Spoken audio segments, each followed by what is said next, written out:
ఇక్కడ మూడు వ్యక్తులకు 3 ఉత్తరాలు రాయబడ్డాయి. ఒక్కొక్కరికి వేరువేరుగా ఎన్వలప్ కవర్ ఉంది. సో ఇప్పుడు మనము 3 కవర్లు, ఈ 3 బాక్సులు అనుకుందాం. ఆ 3 వ్యక్తులకు సరైన కవర్లలో, అంటే ఫస్ట్ కవర్లో ఏ, సెకండ్ కవర్లో బి, థర్డ్ కవర్లో సి అని పెట్టడం సరైనది అని అనుకుందాం. ఇప్పుడు మనకు ఈ 3 కవర్లలో ఏబిసి అనే లెటర్లను 6 రకాలుగా పెట్టవచ్చు.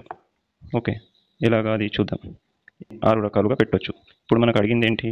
యాదృచ్ఛికంగా కవర్లలో ఇన్ని రకాలుగా పెట్టడం పాసిబుల్ అయినప్పుడు సరైన ఎన్వలప్ కవర్లో ఒక్క ఉత్తరమైన ఉండే సంభావ్యత, అంటే ఇప్పుడు ఫస్ట్ కవర్లో ఏ ఉండేవి, ఎన్ని ఉన్నాయి చూడండి.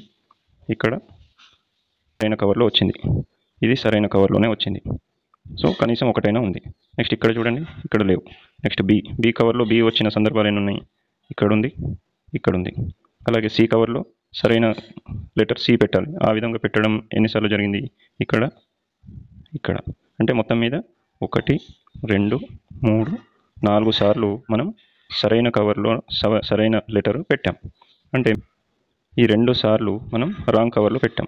ఇప్పుడు సరైన కవర్లో కనీసం ఒక్క ఉత్తరమైన ఉండే సంభావ్యత అడిగాడు కాబట్టి 4 out of 6 టైమ్స్ కనీసం ఒక లెటర్ అయినా మ్యాచ్ అయింది. కాబట్టి 2/3 ఇస్ ద ఆన్సర్.